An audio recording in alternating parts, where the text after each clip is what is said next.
After the failure of the peace conference, Washington, realizing that the British occupation of Brooklyn Heights made his position on Lower Manhattan untenable, immediately started a withdrawal to a new line on Harlem Heights. For a change, Howe reacted quickly and almost succeeded in capturing a large part of the American army with a surprise landing at Kips Bay on the rebel left flank, September 15th. But the withdrawal continued, and Washington succeeded in consolidating his forces on the strong natural defensive terrain of the Heights, where he established a three-line defense in depth. The next day, the British advance party made a weak attack, which was quickly repulsed, while the rebels continued to erect strong entrenchments. Again, Howe had no stomach for attacking the rebels behind fortifications.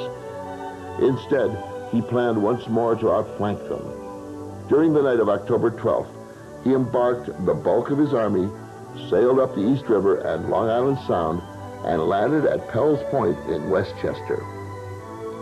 This move imperiled the American army. Consequently, Washington moved to White Plains, leaving strong garrisons under General Nathaniel Greene in Fort Washington and Fort Lee across the river on the Palisades in New Jersey. The rebels formed a 3-mile wide line through the village of White Plains, but unfortunately neglected to fortify a strategic elevation on their right. When Howe attacked October 28th and seized the hill, Washington was forced to withdraw to a new position 5 miles north of Newcastle. While Washington was thus engaged in striving to keep his little army intact, another threat developed on the American northern front. After driving the rebels out of Canada, Carleton had been reinforced to about 13,000, including German mercenaries and Indians, but he was not ready to move south until September. The key to his success was control of Lake Champlain, which both he and Arnold, in command of naval operations on the lake, realized. While Carleton was building and assembling gunboats and sailing vessels, Arnold, who knew something about boats from his experience as a West Indies trader, succeeded under almost impossible conditions in getting about 15 ships of various types built and manned by motley crews, most of them inexperienced. October 11th to 13th, the two forces met at Valcour Bay, and Carleton's experienced sailors and superior equipment swept the little American flotilla from the lake. But the delay this caused Carleton was decisive. He concluded he was now not prepared for a winter campaign, and instead of laying siege to Fort Ticonderoga and coming down the Hudson to join Howe, he retreated back into Canada for the winter, an action which undoubtedly helped save the American cause. Howe now changed his tactics. Instead of pursuing the main American forces, he turned south and on November 16th attacked isolated Fort Washington with about 8,000 men. Although Washington had advised Greene to evacuate the fort, Greene, as yet inexperienced, chose to keep the garrison there, and when it was forced to surrender, the Americans lost over 2,800 men, most of them captured, while the British suffered only about 450 casualties. Greene and Washington then joined forces at Hackensack and retreated across New Jersey towards the Delaware River, with Cornwallis close at their heels. On December 7th, the rebels crossed the river into Pennsylvania, seizing or destroying all the boats they could find. After his unsuccessful chase, Cornwallis stopped at the Delaware as the British advance bogged down. As we go forward into the country, the rebels fly before us, a British officer noted, and when we come back, they always follow us. It is almost impossible to catch them. They will neither fight nor totally run away, but they keep at such a distance that we are always a day's march from them. Howe then declared his campaign at the end of the winter and sent the bulk of his force back to New York, leaving garrisons at Trenton, Princeton, and Bordentown, with a supply base at New Brunswick. It seemed, as winter approached after a year and a half of war, that Washington had achieved his big objective. the preservation of his army. So long as Washington and that army existed, the rebellion would go on, regardless of what territory the British might control. But, in fact, the army was on the verge of collapse. Desertions, disease, lack of supplies, and apathy on the part of the Congress and the people of the colonies threatened to destroy it. A British general wrote to the commander of the Hessian garrison at Trenton that the American army was almost naked, dying of cold, without blankets, and very ill supplied with provisions. It was that December that Thomas Paine, the propagandist of the Revolution, wrote his famous words, "These are the times that try men's souls. The summer soldier and the sunshine patriot will, in this crisis, shrink from the service of their country, but he that stands, it now deserves the love and thanks of man and woman." Washington realized in desperation that something had to be done, and done quickly, to restore morale and arouse interest in the cause of freedom. He decided on a surprise attack on the ill-prepared force at Trenton. Christmas night, he led about 2,400 men across the ice-choked Delaware in a blinding snow and sleet storm, and early the next morning attacked the sleeping Hessians in 2 columns. The surprise was complete. In less than an hour, almost 1,000 Hessians were captured or killed, while the rebels suffered only 5 casualties. The Patriot cause now looked to new hope, and enlistment started to pick up. An American officer observed, "Never were men in higher spirits than our whole army is." Howe reacted quickly to this embarrassing defeat. He ordered Cornwallis into Jersey with heavy reinforcements to crush the small rebel force. Cornwallis reached Trenton January 2nd, but then rejected the advice of his officers to attack at once, stating that he could do just as well bag the fox the next morning, to which one of his officers replied, "My lord, if you trust those people tonight, you will see nothing of them in the morning." Leaving his campfire burning and just enough men to give the appearance of an occupied camp, Washington stole around Cornwallis's flank, and by dawn was close to Princeton, where he routed a British force coming up to join his antagonist. Hearing the sound of battle in his rear, Cornwallis fell back to Brunswick to protect his supply base, and Washington led his exhausted troops into winter quarters in the hills around Morristown.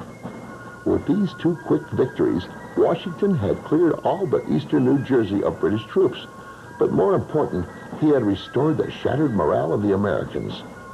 A British civilian noted that now volunteer companies are collecting in every county on the continent, and in a few months the rascals will be stronger than ever. Even the parsons, some of them have turned out as volunteers and pulpit drums of thunder, when you please to call it, summoning all arms in this cursed bauble. Damn them all. Although these volunteers and the state militia were a vital element, indeed, the war could not have been won without them. It was almost impossible for Washington to make any long-range plans concerning them. Most of the volunteers came to fight 1 or 2 battles near their homes and then disappeared again. In too many cases, the state militia were little better. Prior to 1775, nearly every able-bodied man between 16 and 50 served in the militia, organized primarily for defense against the Indians, and in some places the French. Most of the time, however, it was more a social club than a military organization. Usually the enlisted men elected their officers and disposed of them in like manner. Strict military discipline was practically unknown. Oftentimes their enlistments were for 3, 6, or 9 months, and when their term expired, they promptly took off for home, regardless of the military situation or the wishes of their officers. Consequently, they could not be consistently relied upon. By spring of 1777, the Patriot Army was up to over 10,000 men and in relatively good condition. Then Howe surprised Washington by withdrawing all his troops to New York, with the exception of a small force at Amboy, During the winter, the British ministry had approved a new plan for conquering New York and isolating the New England states. A strong force commanded by General John Burgoyne would push down Lake Champlain and the Hudson River. A secondary force consisting primarily of Loyalists and Indians would operate from Oswego through the Mohawk Valley, and a large detachment from Howe's army would move up the Hudson and join Burgoyne at Albany. This was an excellent plan, but the ministry also approved at the same time Howe's plan to capture Philadelphia, in the mistaken belief that he could accomplish that and still join Burgoyne in time. On June 17th, Burgoyne moved south from Canada with a force of 9,400 men, including British and German troops, Canadians, Loyalists, and Indians. July 6th, he captured Fort Ticonderoga and substantial American supplies. Moving on quickly, Burgoyne continued his advance south, but then things began to go wrong for the British. Rough terrain and the laying tactics of General Philip John Schuyler's troops, who felled trees, destroyed bridges, and burned crops, slowed his progress and strained his supplies. The secondary force coming through the Mohawk Valley stopped to besiege Fort Stanwix, but when they learned that Arnold was a force of about 1,000 was coming to the fort's support, they retreated back into Canada. To make matters worse, Howe was not coming from New York. On July 23rd, he set sail for Philadelphia with 1,500 troops, leaving Clinton to hold New York with a small force. By early August, Burgoyne's supply situation was critical. Learning of a large store of American supplies at Bennington, Vermont, he sent a detachment of about 800 to seize it. But an aroused band of New England militia, alarmed by stories of Indian atrocities, routed this force, as well as reinforcements sent later on August 16th. Inflicting about 1,000 casualties, Burgoyne now had a crucial decision to make: retreat to Canada or gamble and push on towards Albany. He chose the latter. September 13th, the British crossed to the west bank of the Hudson, and 4 miles north of the village of Stillwater, they came upon the Americans, about 9,000 men, commanded by General Horatio Gates, entrenched in a strong position on Bemis Heights, where the road to Albany passed through a narrow defile. The American position commanded both the road and the river. On September 19th, Burgoyne attacked the rebel left in an attempt to gain some high ground, but was checked short of his objective after a furious day-long fight. The British commander then decided to entrench and await help from Clinton in New York, and for 3 weeks he waited in vain.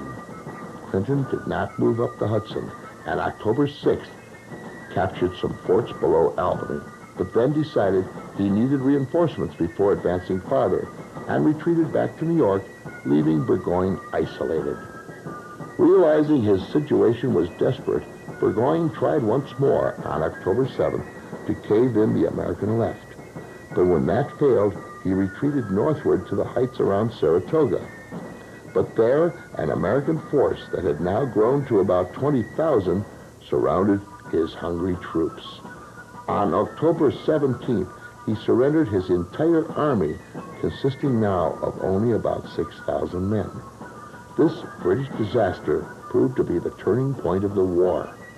When news of the American victory reached Europe, France decided to aid the Americans openly by recognizing their independence, entering into a treaty of amity and commerce, and agreeing to a treaty of alliance if and when war broke out between Britain and France.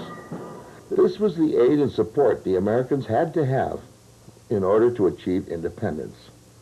Washington, meanwhile, had not fared so well. After finally leaving New York in July, Howe, instead of proceeding directly up the Delaware to Philadelphia, sailed up Chesapeake Bay, and on August 25th, landed at Head of Elk, 55 miles from the city. Washington, with about 11,000 troops, took up a defensive position to block him on the east side of Brandywine Creek. Howe attacked September 11th, using a flanking movement similar to that employed in the Battle of Long Island. Washington was routed and forced to withdraw across the Schuylkill River, suffering over 1,000 casualties to about half that number for the British. Congress fled to Lancaster and later to York as the British occupied Philadelphia with their main encampment in Germantown. Washington now planned a surprise attack against Howe at his base in Germantown with a series of complicated maneuvers requiring almost perfect coordination and timing. Under cover of a heavy fog before dawn on the morning of October 4th, he threw 2 columns at the British center, while another 2 columns were ordered to attack both flanks simultaneously. Unfortunately, the British were not taken completely by surprise, and when the necessary coordination did not take place, the attack slowed. Then, some American troops, confused in the fog, fired on each other, and the rumor started that the British were in their rear. Panic set in and the attack turned into a disorderly retreat. The Americans suffered over 700 casualties.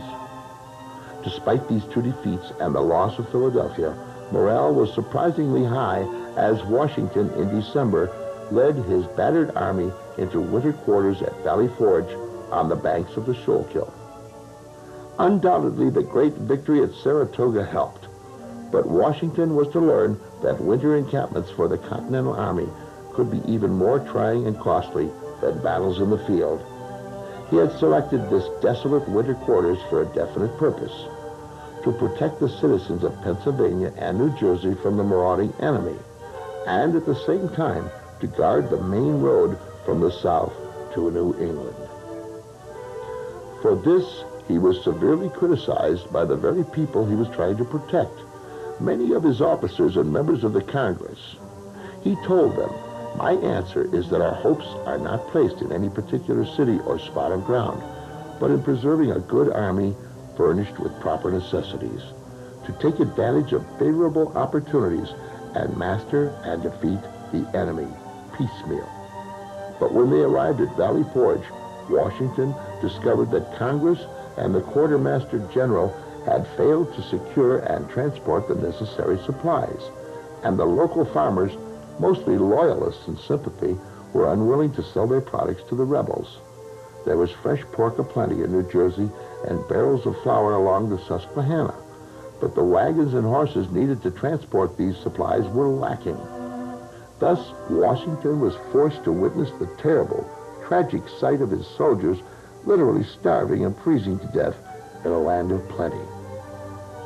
He wrote to Congress, "I am now convinced that unless some great and capital change suddenly takes place, this army must inevitably be reduced to one or other of these 3 things: starve, dissolve, or disperse in order to obtain sustenance in the best manner they can."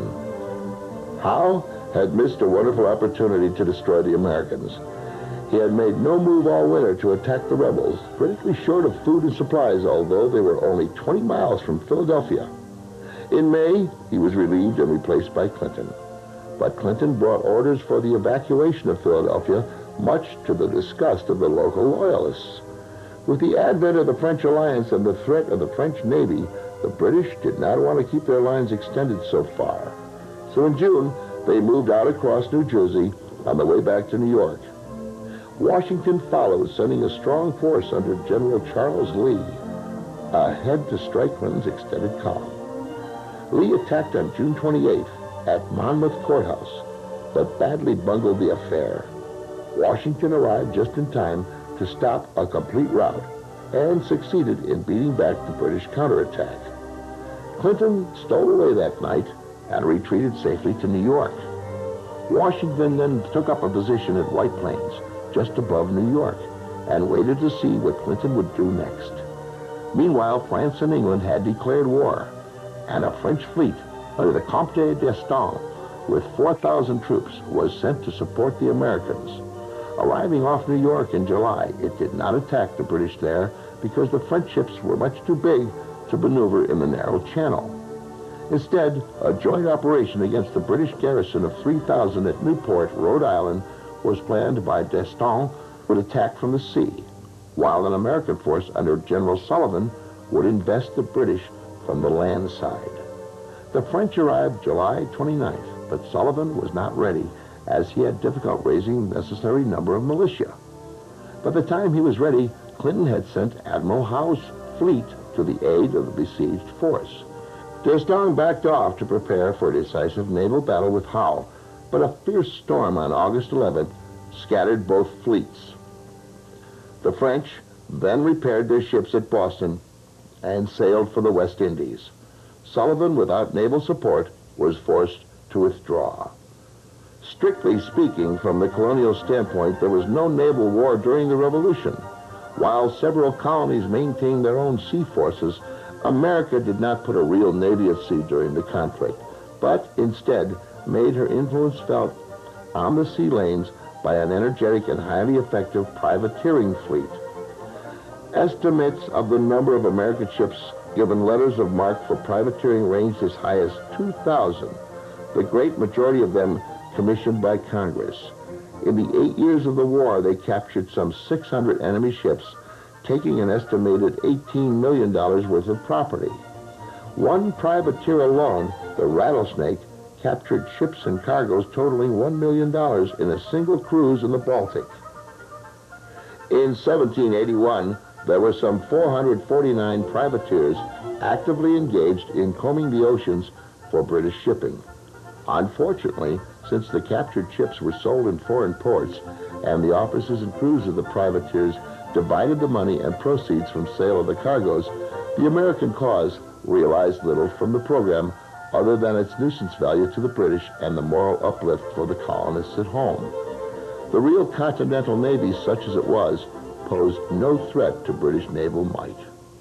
There had been minor naval actions at Marquette, Maine in May 1775 and during the siege of Boston, but the colonists did not actually commission a war vessel until Washington sent the Hannah to harass enemy supplies on September 2nd, 1775. 1 month later, Congress commissioned 4 warships. The Marines were given birth in November, and on the 25th, the Navy was finally established officially. 8 vessels were constructed, including the Hornet, Wasp, and Fly. Eskin Hopkins was named Commander-in-Chief, and the ranking lieutenant was John Paul Jones. Hopkins' first and only fleet action was the capture of Nassau, Bahamas, in March 1776. After that, Jones took the spotlight and held it for the rest of the year by capturing or sinking 22 enemy vessels. The French alliance brought a new fleet to the American coast, but enjoyed only frustration until 1781. Meanwhile, John Paul Jones continued to plague the British in his ship Ranger, actually raiding Whitehaven, England in April 1778, and later winning a militarily unimportant but spectacular and much publicized victory on September 23, 1779, when his new command, Bonhomme Richard, met and defeated the Serapis. There were a number of other equally glamorous encounters, particularly those of the intrepid Captain James Nicholson of the Trumbull and Captain John Berry's Alliance, which fought the last real naval battle of the war in January 1783. However, none of these engagements had a very significant military impact on the war's outcome. By and large, the naval war was a sideshow, while the real issue was decided on land. Nevertheless, her victories at sea went far toward maintaining American spirit when the armies were retreating, and as well, they formed the basis of the American naval tradition for the time when the United States would be one of the great sea powers of the world. For all intents and purposes, the war in the North was now over. Washington later conducted a series of raids on British-held forts, and an expedition was sent against the Indians and Loyalists in western Pennsylvania and New York, but no major actions took place. An almost separate war, however, was taking place about this time in what was then called the Northwest. Most of the colonies had claims to the lands west of the Appalachians, but none of these were as extensive or as valid as Virginia's. Even as the Revolution was being fought, settlers had been traveling all over the Wilderness Road into Kentucky and Tennessee. But the British, with strong posts at Detroit and Niagara, had organized the Indians, enabling them to control the areas and to harass the frontier settlers. In December 1777, Governor Patrick Henry of Virginia met with Colonel George Rogers Clark and then proposed that the latter command an expedition against the lightly held British posts in the Northwest, then claimed by Virginia. The following May, Clark left Redstone Fort, Pennsylvania with some 200 men and floated down the Ohio on his way to the first objective, British-held Kaskaskia and the Mississippi. Clark invested the village on the night of July 4th, and the next day the British surrendered to the Americans without the loss of life. Near Cahokia, it capitulated next. The French inhabitants of the region, upon learning of the French alliance, embraced the American cause, and through the efforts of the French priest, Father Gibault, the villagers of Vincennes pledged an oath to the new American flag. Lieutenant Governor Henry Hamilton in Detroit, upon hearing that Clark had wrestled the Northwest from British control, prepared to regain the territory. On December 17, 1778, Hamilton, with a force of 500 British and Indians, descended upon Vincennes and recaptured the fort, Fort Sackville, and village. Word of Hamilton's sudden appearance at Vincennes reached Clark at Kaskaskia at a time when his forces were dangerously reduced by the expiration of enlistments. However, Clark soon learned that Hamilton, feeling secure for the winter at Fort Sackville, had reduced his own forces to only 80 men.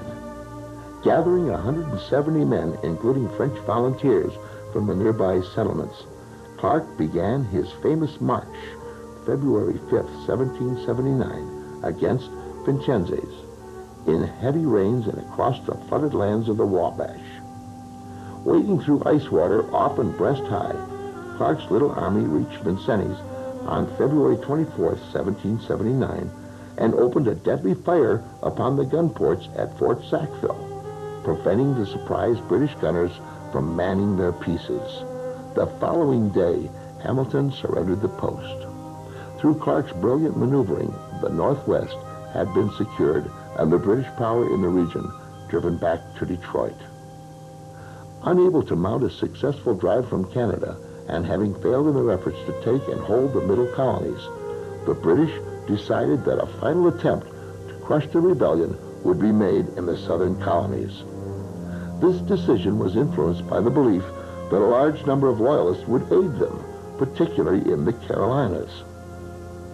As the first step in the operation, Clinton dispatched a force of about 3,500 from New York to Savannah, Georgia. On December 29, 1778, Savannah fell, and shortly thereafter the British captured Augusta. Then they conducted a series of raids up and down the coast from Charleston to Florida. In the spring, Washington sent a detachment of Continental regulars under General Benjamin Lincoln to try to recapture Augusta, but Lincoln was defeated. The British, at last, seemed to be on the way to some significant success. But then, in June 1779, Spain declared war on England, and in September, D'Estaing arrived off Savannah with 35 ships and 4,000 French troops.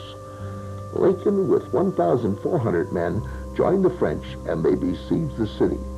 But D'Estaing was impatient, and October 9th ordered an assault on the strong British fortifications. The attack failed. The Americans suffered over 800 casualties, and D'Estaing was wounded. He then sailed again to the West Indies. Heartened by this, Clinton now decided to use a major force to conquer the South, using Savannah at his base. He evacuated the garrison from Rhode Island, and on December 26th, sailed from New York with over 8,000 troops, leaving about 10,000 in New York to keep Washington from making a counter-move. The objective, once again, was Charleston, South Carolina. In December, Washington again moved his army of about 11,000 into winter quarters near Morristown, New Jersey. Even as the men set to work chopping down trees to build their crude log huts, the weather turned bitterly cold, and one snowstorm after another howled through the area. Again, Congress did not send the needed supplies, and the men suffered much without shoes and stockings and working half leg deep in snow. It turned out to be the worst winter of the war, and the troops suffered much more than they had at Valley Forge 2 years earlier. Spring finally brought some relief, at least from the weather, but it also brought bad news from the south. Clinton had arrived off the Carolina coast in February and had little trouble entering Charleston's harbor. The forts on Sullivan's and James Island had been allowed to fall into disrepair and were no longer tenable, and there was no artillery defense against an attacking fleet. Lincoln then made the fatal error of committing his whole force inside the city, and by early April, Clinton completed its investment. Unable to break out of the siege, Lincoln surrendered his entire force of about 5,000, including almost 2,000 Continentals. This was the greatest loss of Americans suffered during the entire war. Leaving Cornwallis to carry on the campaign, Clinton sailed back to New York, satisfied that South Carolina was securely in British control. In May, Washington almost had a mutiny on his hands. 2 Connecticut regiments, tired of their pay being in arrears and having been without meat or decent food for several days, ignored their officers and demonstrated on the parade ground until they were disarmed by Pennsylvania troops. No violence occurred, and most of the men were pardoned, but it was a clear warning of what could happen if things did not improve. The year had started badly for the Americans, but that summer a new ray of hope appeared. In July, a new French force of 5,000 under the command of Count de Rochambeau with a naval escort arrived at Newport, Rhode Island. Washington was now hopeful that a combined attack could be made on New York, but Howe immediately sent a British fleet to blockade Newport. Without the necessary naval support, Washington had to abandon the idea. Still, the American forces were gradually growing stronger. More help was expected from the French, and if the British could be contained in the South, then the cause of freedom was still healthy. Congress appointed General Gates, the hero of Saratoga, to lead the attempt to contain the British in the South, although Washington had recommended Greene.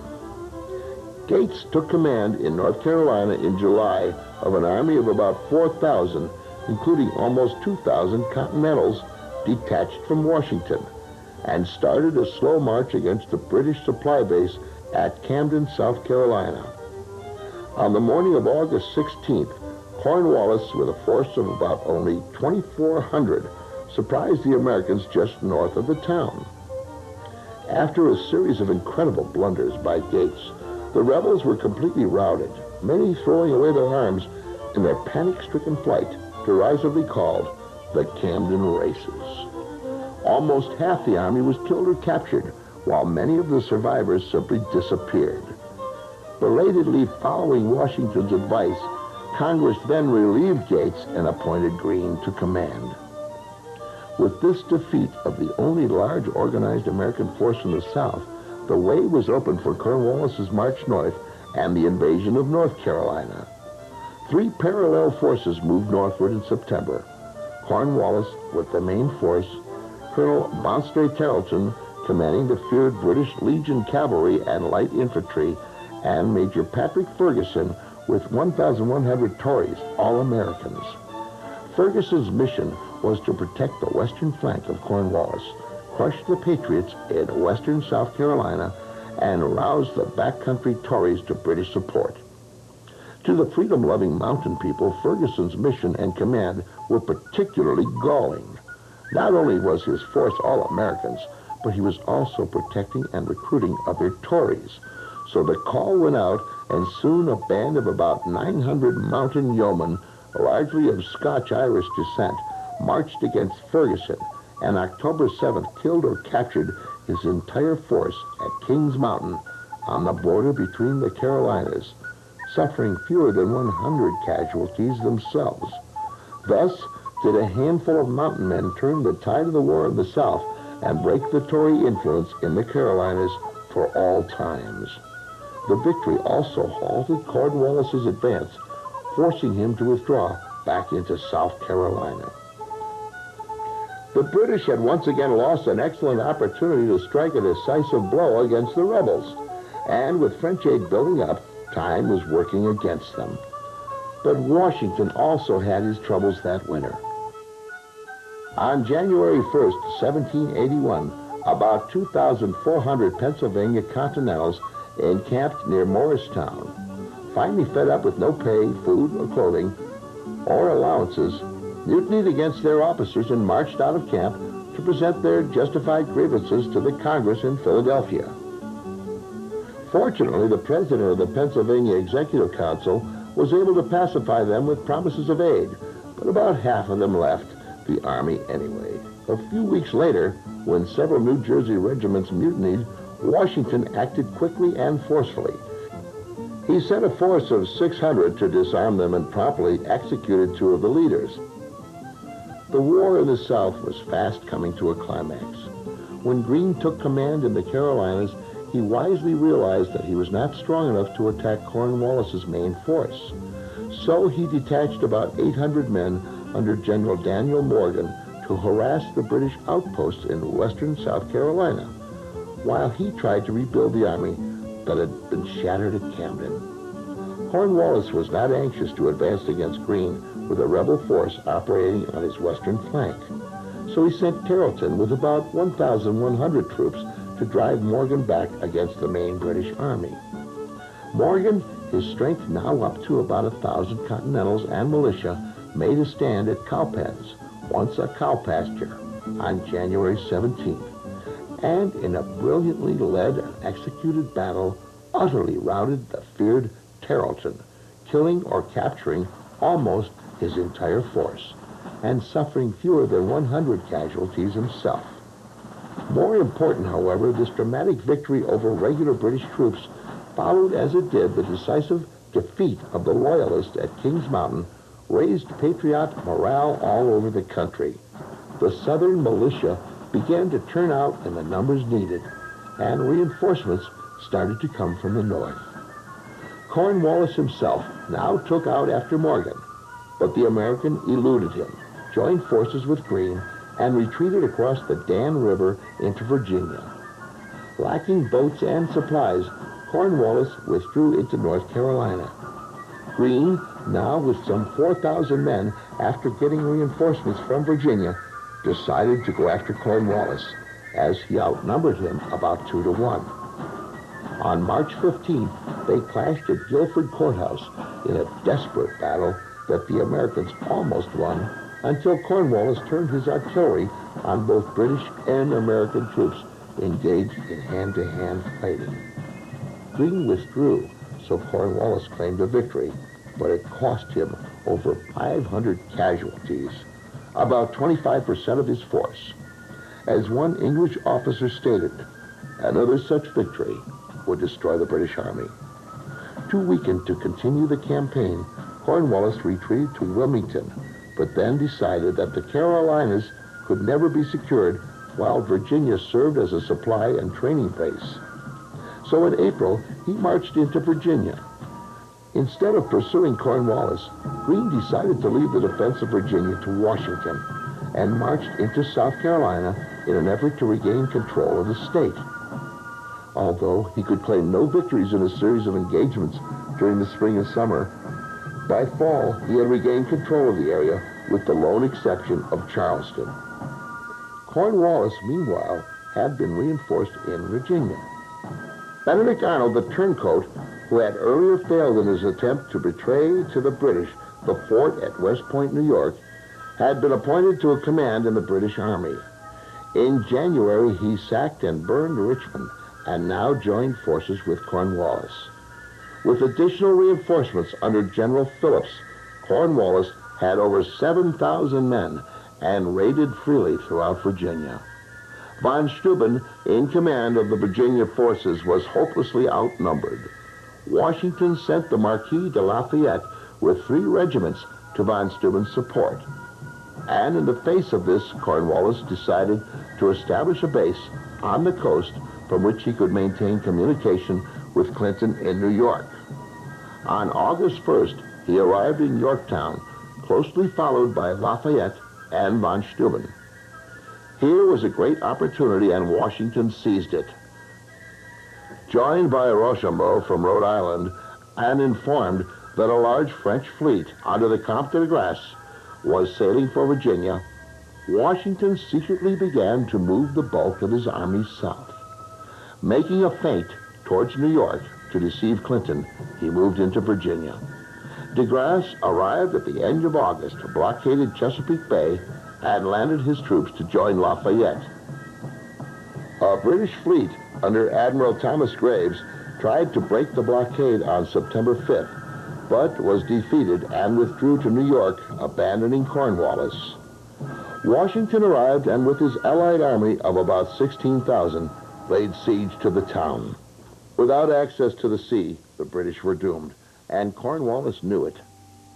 On October 19th, with his band playing "The World Turned Upside Down," he surrendered his entire army and wrote to Clinton, "I have the mortification to inform your Excellency that I have been forced to give up the posts of York and Gloucester and to surrender the troops under my command by capitulation as prisoners of war to the combined forces of America and France."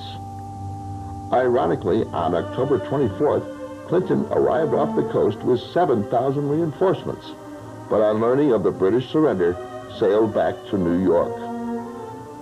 Washington now urged a joint attack on New York, but de Grasse, pleading he was already overdue in the West Indies, refused to participate. Washington then marched northward to keep up the envelopment of New York, while Rochambeau spent the winter in Virginia, returned to his base in Rhode Island the following fall, and sailed for France in December. Cornwallis's surrender, combined with French victories in the West Indies in late 1781 and early 1782, convinced the British that they must sue for peace. In March, Parliament passed an act authorizing the Crown to start peace negotiations with the former colonies. In April, preliminary talks began in Paris with Benjamin Franklin, later joined by John Adams, John Jay, and Henry Laurens.